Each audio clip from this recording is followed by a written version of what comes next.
రెండో విడత ఎన్నికలు జరిగే నారాయణపేట మండలంలోని సింగారం గ్రామ పంచాయతీలో ప్రభుత్వ ప్రాథమికోన్నత పాఠశాలలో ఏర్పాటు చేసిన 25వ పోలింగ్ కేంద్రంలో 10వ వార్డు బూత్లో జిల్లా కలెక్టర్ సిక్తా పట్నాయక్ ఆదివారం ఉదయం తన ఓటు హక్కును వినియోగించుకోనున్నారు.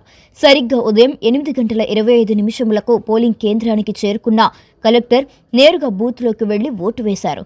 అనంతరం అక్కడున్న పోలింగ్ సిబ్బందితో మాట్లాడి పోలింగ్ సరళిని పరిశీలించారు. సింగారం గ్రామ మలుపు దారిలో గల కలెక్టర్ బంగ్లా సింగారం పరిధిలోని కౌరంపల్లి శివారులో ఉండడంతో కలెక్టర్ ఓటు సింగారం గ్రామంలో నమోదైంది. ఈ మేరకు కలెక్టర్ ఆదివారం తన ఓటు హక్కును సింగారం పోలింగ్ కేంద్రంలో వినియోగించుకున్నారు.